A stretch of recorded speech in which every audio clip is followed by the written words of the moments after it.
Hello guys, good morning. Today we'll be talking about organizing and structuring the enterprise. Now, in this lesson, we are going to focus on the capital structure and the structures of business ventures. The business plan must be able to estimate the capital required by the enterprise. But how would we know how much is needed for the business venture? Now, we should have a clear idea on the capital structure of the enterprise. Capital structure is the way the financial package is designed.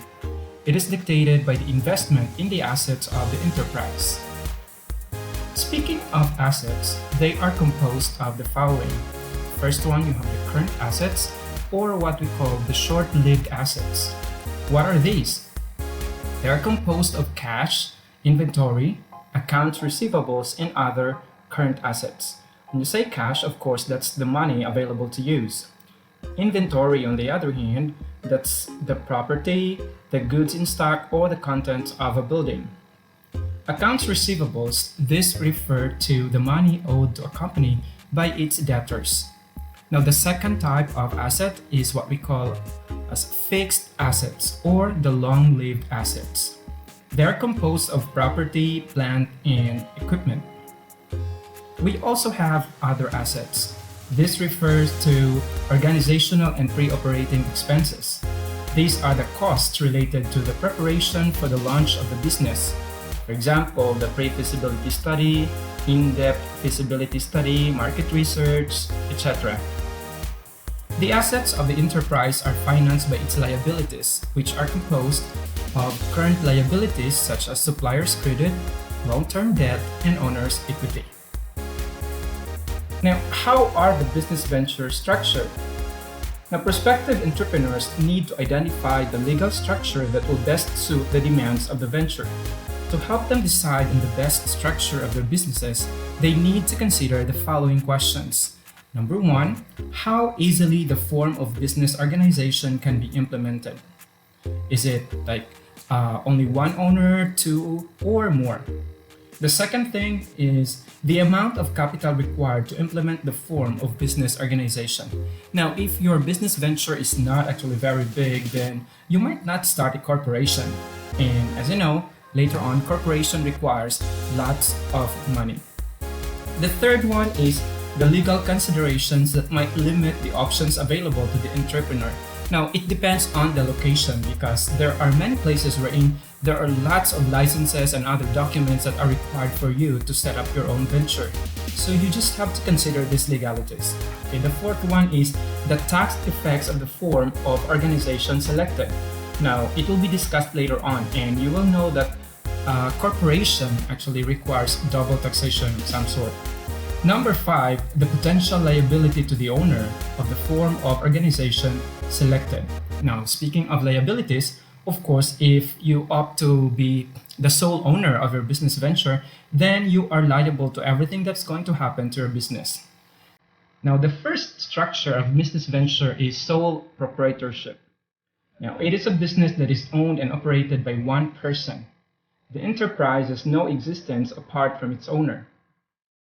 This individual has the rights to all of the profits and bears all of the liability for the debts and obligations of the business. To establish a sole proprietorship, person merely needs to obtain whatever local and state licenses are necessary to begin operations. Because of its ease of formation, the sole proprietorship is the most widely used legal form of organization. Now, what are the advantages and disadvantages of sole proprietorship? Now, let's look into the advantages. The first one is ease of formation. Establishing a sole proprietorship requires less formality and fewer restrictions compared to any other structure.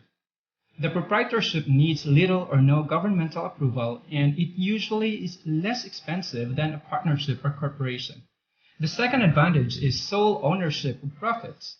Since the proprietor is the only owner, he or she is not required to share profits with anyone.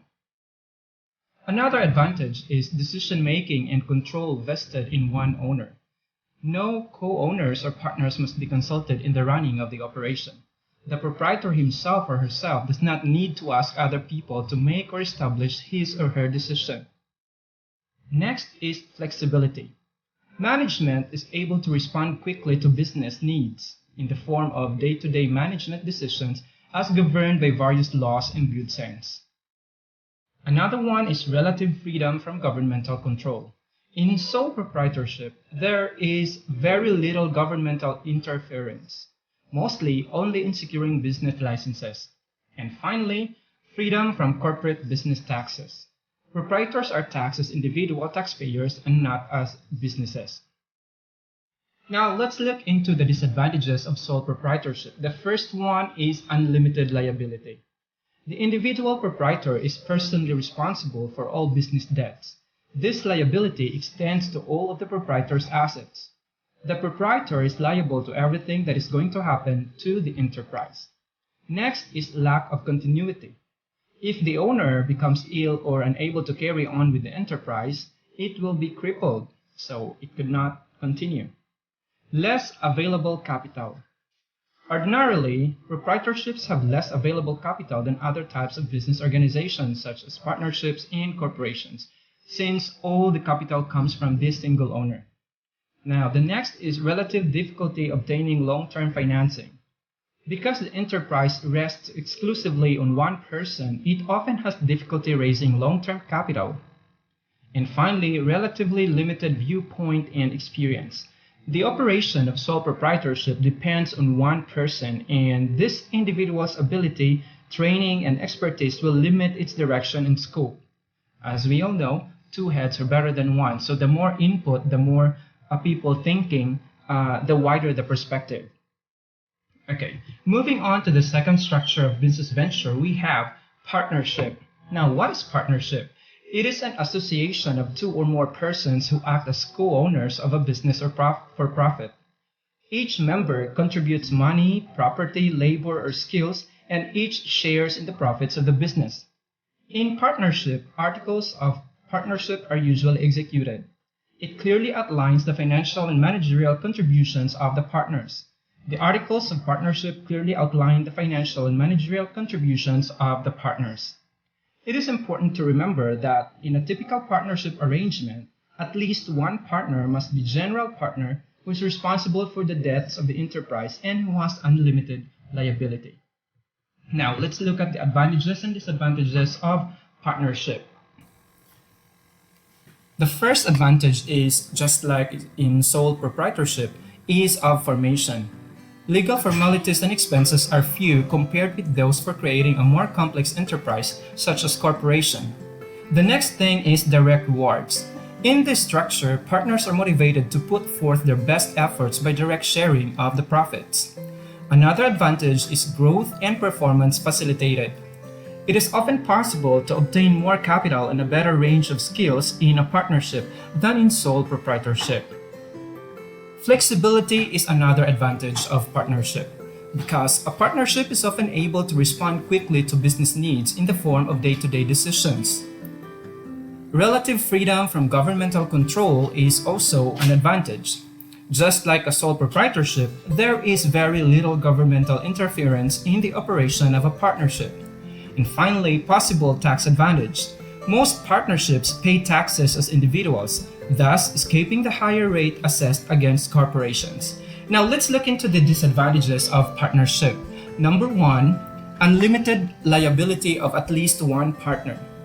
Although some partners can have limited liability, at least one must be a general partner who assumes unlimited liability. No, you will be unlucky if you are that partner. The second is lack of continuity. If any partner dies, is adjudged insane, or simply withdraws from the business, the partnership arrangement ceases. However, operation of the businesses can continue based on the right of survivorship and the possible creation of a new partnership by the remaining members or by the addition of new members. Relative difficulty obtaining large sums of capital. Most partnerships have some problems raising a great deal of capital, especially when long-term financing is involved. Usually, the collective wealth of the partners dictate the amount of total capital the partnership can raise, especially when first starting out. Also, partnership is bound by the acts of just one partner. A general partner can commit the enterprise to contracts and obligations that may prove disastrous to the enterprise in general and to the other partners in particular. Finally, difficulty of disposing of partnership interest. The buyout of a partner may be difficult unless specifically arranged for in the written arrangement. It's like when you want to get rid of one partner, it's not very easy. So before you enter into partnership, you should have this written agreement, and you have to specify there this particular area. Okay.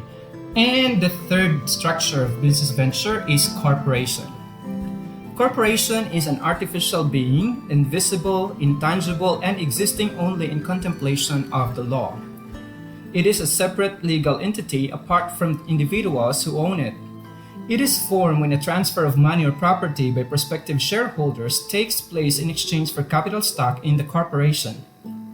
The procedures ordinarily required to form a corporation are: subscriptions for capital stock must be taken and a tentative organization created. In other words, before you even start with your corporation, you already have names of the people who will man the business venture or the enterprise. The second thing is approval must be obtained from the designated government agency. This approval is in the form of a charter for the corporation, which states the powers and limitations of the particular enterprise. Now let's look at the advantages and disadvantages of corporation. For the advantages, the first one is limited liability. The stockholder's liability is limited to the individual's investment. This is the most money the person can lose. So if you invest, for example, 100,000 QR, then that is the maximum amount that you can possibly lose if ever something wrong happens to the corporation.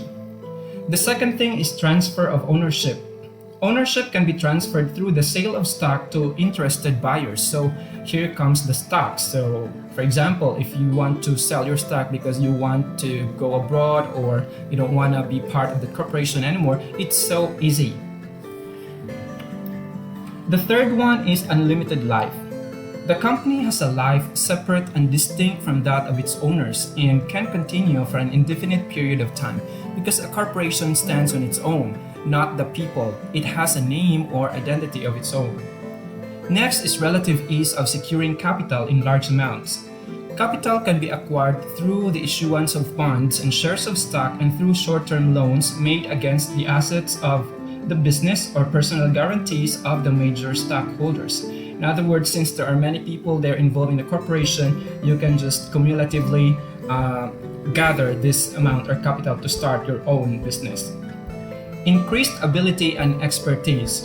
The corporation is able to draw on the expertise and skills of a number of individuals, ranging from the major stockholders to the professional managers who are brought on board. See, so this is what I was telling you earlier. Like if there are many people who would think of something, they have different expertise, experiences, and skills, then there is a high possibility that they would collaborate and thus coming up with the best ways and strategies in order to penetrate the market.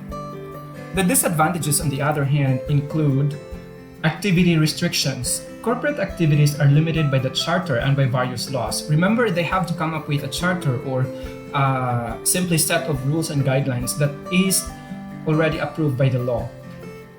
So they could not do other things aside from those that are there in the charter. So their activities are bounded by the stipulations in that charter. Lack of representation. Minority stockholders are sometimes outvoted by the majority, who force their will on the others. Now, what does this mean? In a corporation, you invest money and then not all the members of the corporation or the shareholders have the same amount of money invested. So the more money you invest, the bigger your share is, and probably the decision making also is much more influential than the others. Regulation. Extensive governmental regulations and reports required by local, state, and federal agencies often result in a great deal of paperwork and red tape. I guess it's very clear there. Organizing expenses. A multitude of expenses are involved in forming a corporation. Yes, that's why I said before that this is the most complicated type of business venture that one could possibly start. Well, unless you are like a group of friends or wealthy people, there's no problem with the expenses. Now, finally, double taxation. Income taxes are levied both on corporate profits and on individual salaries and dividends. Because a corporation is a separate identity, the shareholders are also separate. So if you're a part of the corporation, you will pay technically double taxes, one for you personally, and of course your contribution in the corporation, because the corporation will be taxed as well. That's it for today, and wait for our next lesson.